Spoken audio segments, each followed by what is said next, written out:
Tak ahoj, vítajte na kanáli For Organ Fun a v dnešnom videu sa pozrieme na synergickú zváračku Panthermax MIG 225 LED, takže poďme na to, vyskúšame a poriadne ju otestujeme.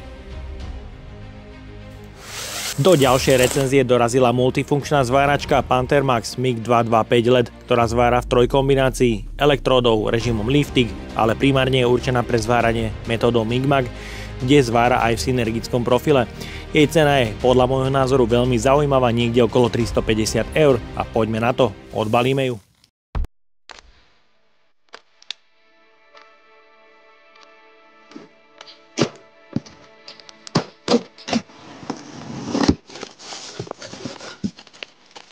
V balení nájdeme užívateľský manuál,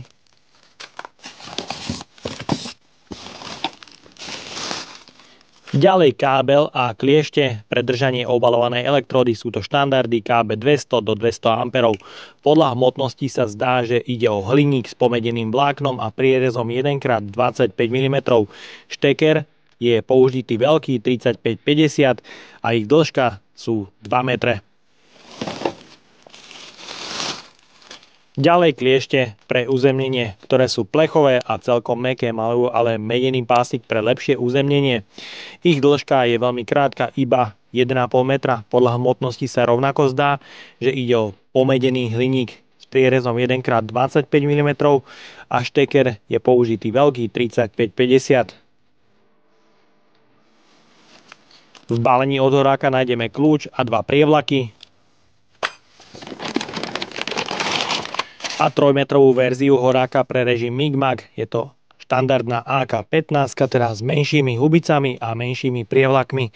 Klbikom pre lepšiu manipuláciu je to 3-metrová verzia a samozrejme so štandardným eurokonektorom. V základnom balení taktiež nájdeme hadičku na prepojenie s plynom, či už CO2, argon alebo mix. Na jednej strane sa už nachádza predmontovaná rýchlospojka, čo je fajn, a v balení je aj svorka pre upevnenie.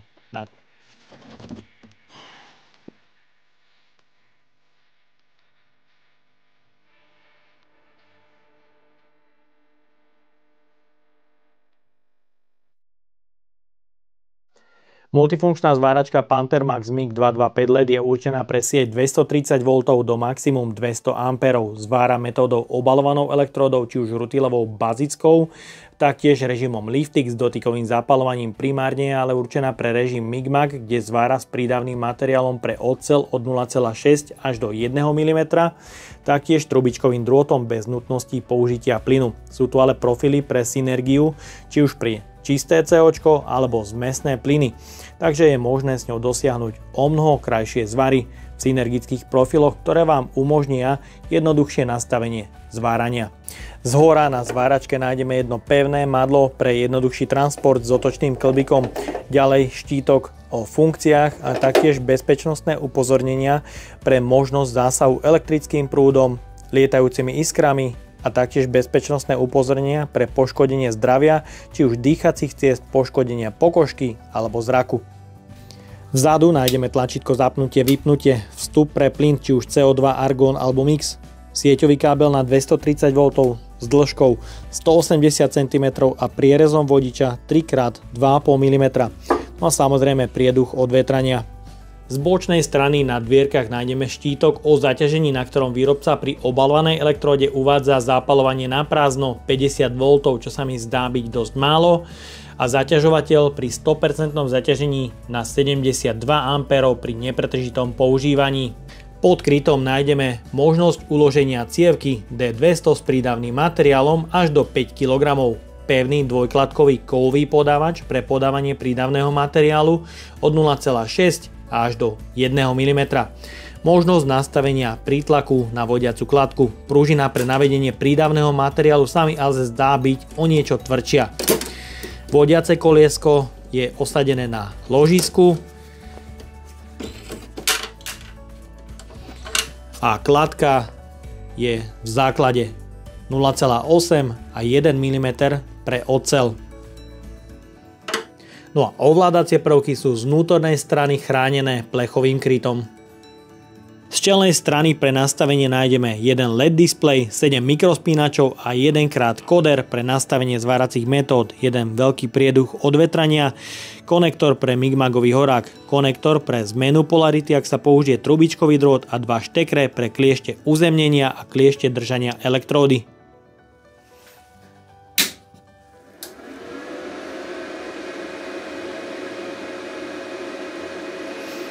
Po zapnutí veľmi rýchlo nabieha software pre ovládanie zváracích metód. Hlučnosť chladenia zváračky je veľmi priateľná, niekde iba okolo 60 decibelov. Nie je tu ale funkcia deaktivácie chladenia počas zapnutia.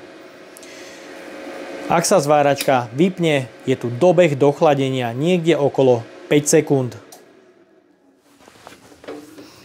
Jej celková hmotnosť aj so sieťovým káblom je 9,55 kg. No a vo vnútri zatiaľ nie je osadený žiadny prídavný materiál.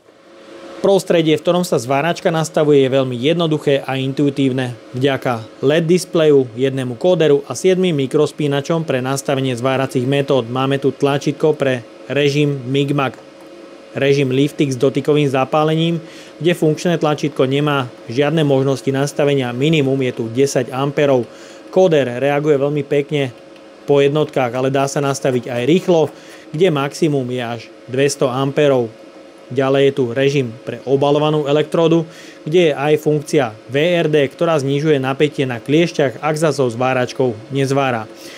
Režim nastavenia hot štartu pre lepšie zapálenie elektródy až po 10 a Arc Force rovnako až po 10. Pri obalovanej elektróde je maximum 160 A. Elektróda už nemá ďalšie pokročilé nastavenia. Režim MIG, tu je na mikrospínači možnosť výberu zmesného plynu, COčka alebo trubičkového drôtu. Synergický profil pre prídavný materiál 0,6, 8, 0,9 a aj 1 mm. Taktiež je tu manuálny režim. Tu môžete vidieť nastavenie v metroch za minútu pri manuálnom režime a v synergickom je možnosť výberu nastavenia v amperoch a zadržaním tlačítka na 2 sekundy sa nastavenie zmení rovnako na metre za minútu. Ja to radšej nechám v nastavení amperov. Osobne mi to pasuje o niečo viacej, takže je vidieť, že zváračka je synergická so zvyšujúcimi sa ampermi, mení nastavenia voltáže. Taktiež je tu možnosť korekcie, kde je možnosť nastaviť od -1 až po +1 V, čo mne osobne sa zdá byť mierne obmedzené. Funkčným tlačítkom je možnosť nastaviť indukčnosť, teda mäkkosť alebo tvrdosť oblúku od -10 po +10. Ďalej funkčné tlačítko pre test plynu a tlačítko pre vysunutie prídavného materiálu, ak sa použije nová cievka.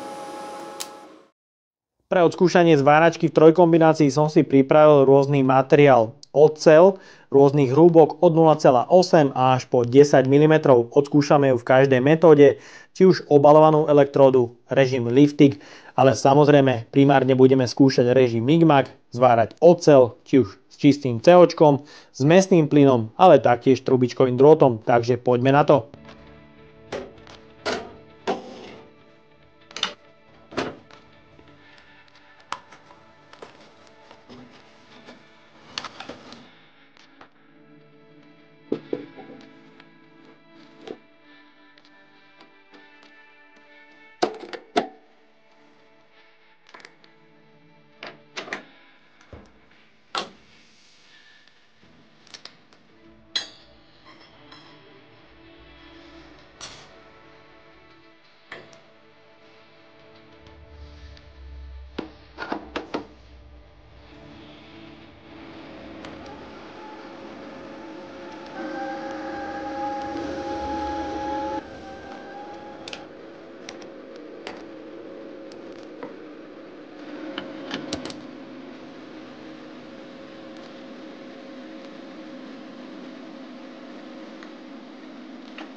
Máme tu 3 zvary na tupo, rovnako na 100 A, ale v rôznom korekčnom nastavení. Bohužiaľ zváračka v synergickom profile povoluje iba minimálny rozsah voltáže, a to v rozsahu 2 V. Preto nie je veľmi vidieť zmenu charakteristiky zvaru a už pri prvom je tu celkom slušný prievar a následne sa už len zvyšuje roztrek.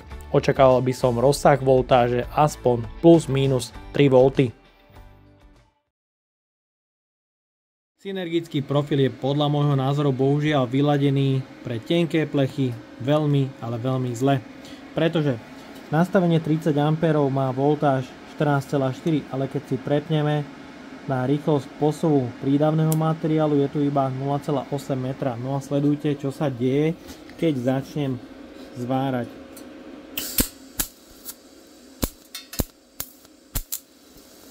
Je tam veľmi vysoká voltáž a veľmi malý posuv prídavného materiálu. Preto to absolútne nezvára dobre. No a keď prejdeme do manuálu, tu nastavím napríklad 5 metrov a voltáž na 12, tak je to úplne niečo iné.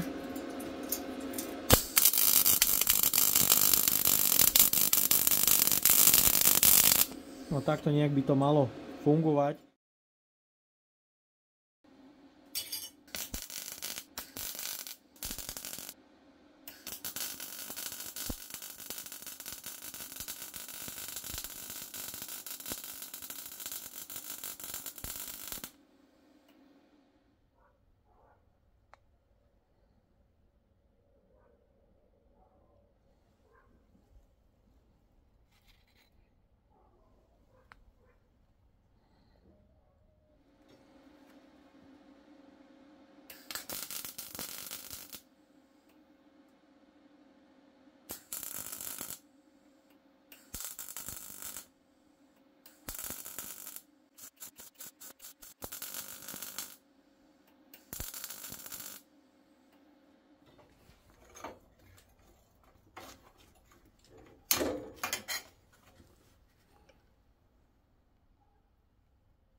Elektróda o priemere 2 mm, nastavenie na 60 A zapálila oblúk veľmi pekne a bol stabilný po celej dĺžke zvaru. Taktiež ste mohli vidieť funkcie Hot Start alebo Arc Force.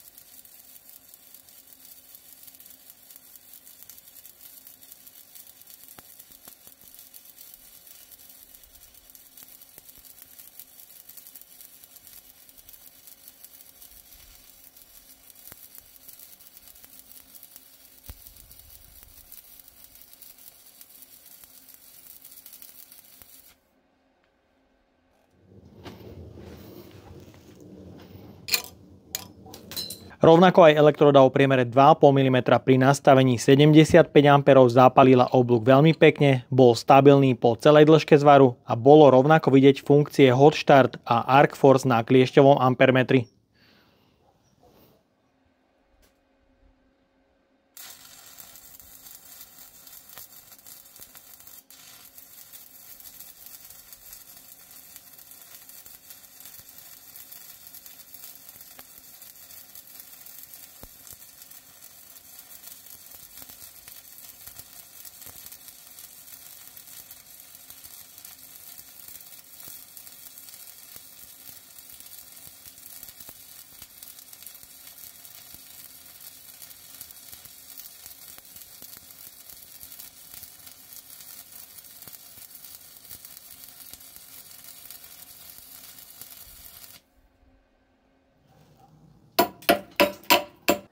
Rovnako aj elektróda o priemere 3,2 mm na 130 A zapálila oblúk veľmi pekne a bol stabilný po celej dĺžke zvaru.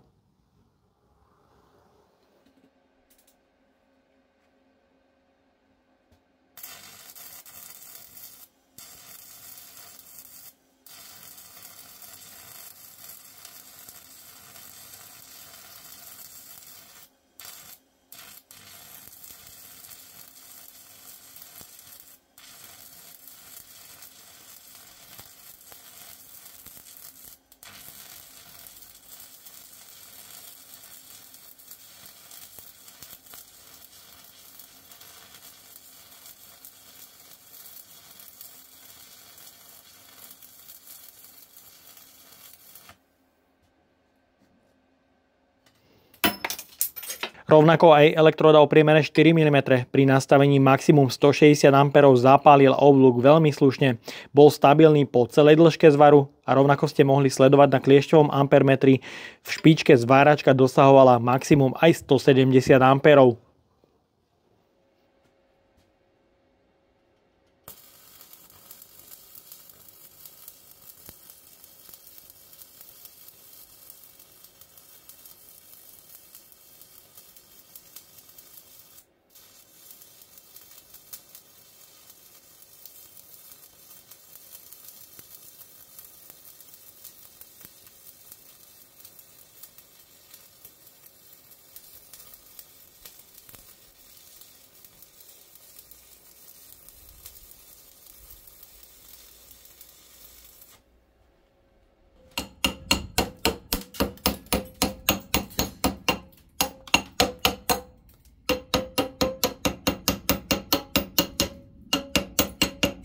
Rovnako aj elektróda pre nehrdzavajúcu oceľ na 85 A zapálila oblúk veľmi pekne a bol stabilný po celej dĺžke zvaru. Taktiež tu je vidieť, že zvar nie je vôbec prehriaty.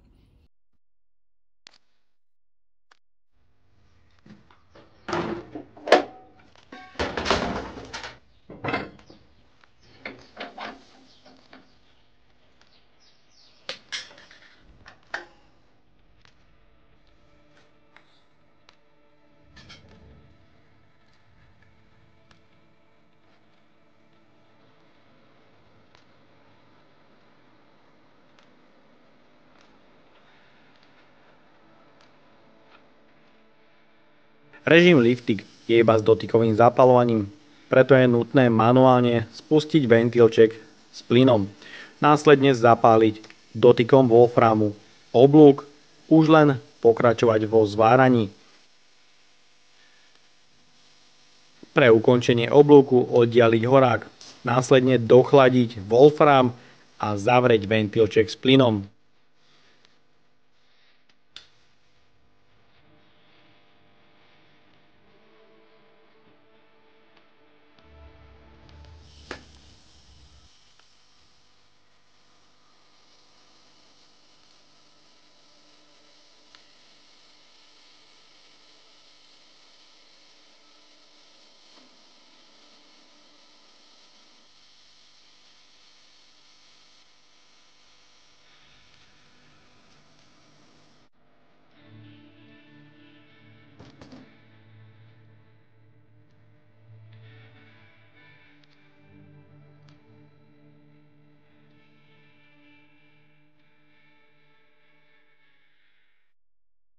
Tak a máme tu záver recenzie na cenovo dostupnú zváračku značky Pantermax, ktorá obalovanou elektródou zvára veľmi slušne, kde sa jej podarilo na kliešťovom ampermetri namerať viac ako výrobca uvádza niekde okolo 170 A, za čo zváračku určite chválim. Režimu Liftik niečo vytknúť, je to klasický tik s dotykovým zapalovaním.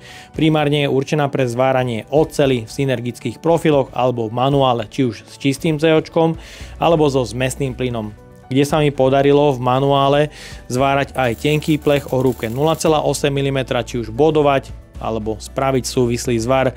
V synergii to bolo o niečo zložitejšie a práve preto som zvolil manuál, kde to nebol problém. Ďalej som pokračoval v synergických profiloch pre CO alebo zmesný plyn, kde sa mi podarilo spraviť veľmi pekné zvary takmer s minimálnym roztrekom.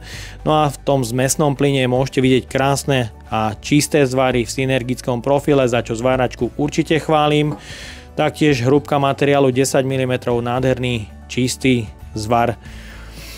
No a jediné, čo by som tejto zváračke mohol asi tak vytknúť, je, že synergický profil nie je vyladený dobre pre tenké materiály, taktiež, že je tu obmedzená korekcia voltáže v rozsahu plus minus 1 V, no a taktiež, že výrobca do balenia pribalil krátke a káble s hliníkom, ktorý je iba pomedený. No a to je to jediné, čo by som vytkol. No a ja dúfam, že sa ti dnešné video páčilo. Ak áno, daj like, potvrď odber a zvonček, alebo sa pripoj k členstvu, kde nájdeš kopec extra recenzií naviac. Ahoj!